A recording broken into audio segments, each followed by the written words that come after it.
मानस श्रृंखला में आज का विषय विवाह भाग 6। भौतिक विकास के साथ साथ जीवन भी इतना भौतिकता से चिपक गया कि शरीर भी एक उपकरण बनकर रह गया। व्यक्ति जीवन भर इसके सहारे प्रयोग करता रहता है। प्रयोग करने की दृष्टि भी भौतिक बन गई है, बाहरी ज्ञान पर आधारित हो गई। जिस प्रकार शरीर नश्वर है, उसी प्रकार बाहर का ज्ञान भी नश्वर है। पेट भरने से आगे उस ज्ञान की उपादेयता नहीं है। इसीलिए आज ज्ञान पेट भरने का साधन बनकर रह गया। जीवन के साथ इसका दूसरा कोई संबंध ही नहीं रह गया है। इसका पहला प्रभाव तो यह हुआ कि व्यक्ति का प्रकृति से सामंजस्य टूट गया। शरीर के भीतर प्रकृति भी कार्य करती है और हम स्वयं प्रकृति द्वारा संचालित हैं। ये विचार ही जीवन से बाहर हो गया। व्यक्ति स्वयं ही कर्ता और स्वयं का नियंता बन गया। उसको न तो शरीर की क्रियाओं की ही जानकारी है, न ही इसके भीतर होने वाली क्रियाओं की। व्यक्ति बाहरी संसार में ही जीता है। जो कुछ उसकी इंद्रियों की पकड़ में आता है, उतना ही उसका संसार रह गया है। उसके आगे के जीवन क्रम को समझना आज उसकी आवश्यकता ही नहीं रह गई। जो कुछ उसे अच्छा लगता है करने लग जाता है। हेय और उपादेय का भेद उसके जीवन से सिमट ही गया है। बाहरी ज्ञान की स्थूलता के कारण सूक्ष्म ओझल हो गया है। यही दृष्टि उसके निजी जीवन को प्रभावित करती है। मेरे देखते देखते कितने विदेशी मित्रों की शादियां हुई, तलाक हुए, फिर शादियां हुई। आज खुश कोई नहीं है। शादियां भी लंबे काल तक नहीं टिक पाती। जिनको हम भारतीय लोग संस्कार कहते हैं, वहां नहीं दिखाई पड़ते। जो वहां हो रहा है वही वहां के संस्कार है। जीवन शुद्ध शरीर, धन और अपेक्षाओं पर जुड़ा है। न मिलने में देर, न बिछुड़ने में। ऐसा ही कुछ नजारा यहां भी समृद्ध परिवारों में देखने को मिलने लगा है। विवाह तो इतनी धूमधाम से होते हैं कि इससे बड़ा झूठ जीवन में कुछ होता ही नहीं। वर वधू के माँ बाप भी वैभव की चकाचौंध का ही बखान करते रहते हैं। परंपराएं इतनी सख्ती से निभाई जाती है कि जरा कहीं चूक न हो जाए। स्वयं को तो परंपरा की याद भी नहीं होती, कोई याद दिला जाता है। वर वधू मात्र यांत्रिक दिखाई पड़ते हैं। उनको कोई आदमी मानकर देखता ही नहीं है।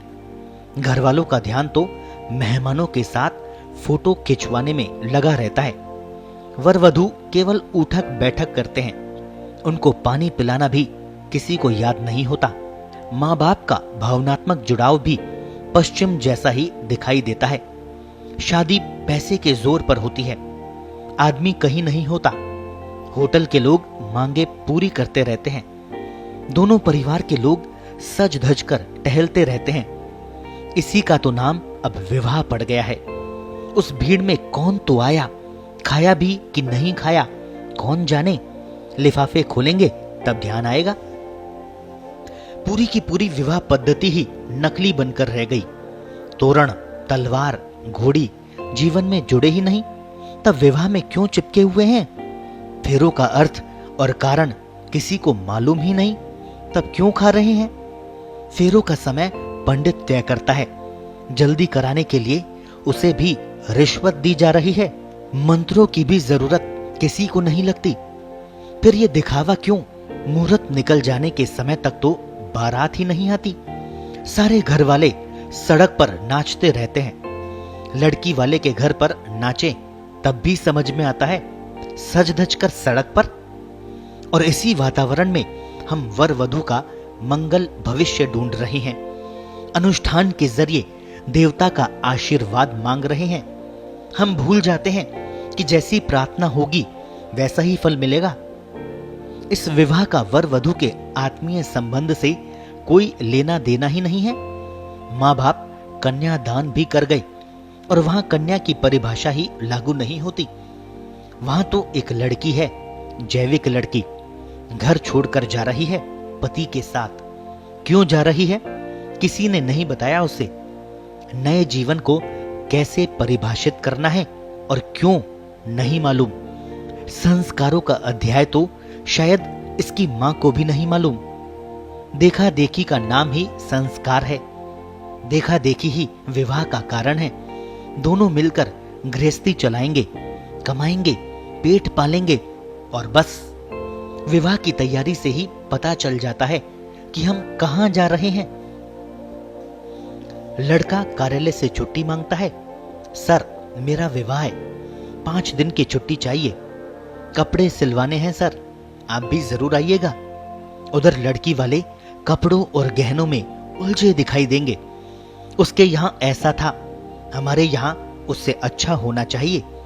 सगाई भी विवाह के 1 दिन पहले ही कर लेंगे। फेरों से पहले रिंग सेरेमनी भी होगी।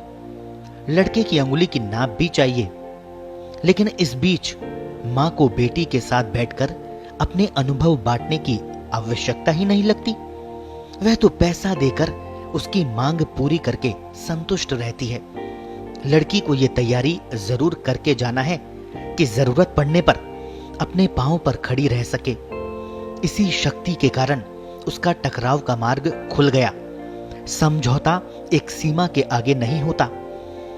दोनों की अपनी अपनी पहचान भी बनी रहती है। एक तो होते ही नहीं, केवल साथ रहते हैं। इनको अलग रहने में कितनी देर लगेगी। ससुराल से लेटकर निकलने वाली पत्नियां तो इतिहास में ही पढ़ाई जाएंगी। विवाह में 15 पीढ़ियां अब नहीं जुड़ेंगी। केवल एक पीढ़ी में ही आपस में विवाह होंगे और उसी पीढ़ी में पूरे भी होते जाएंगे।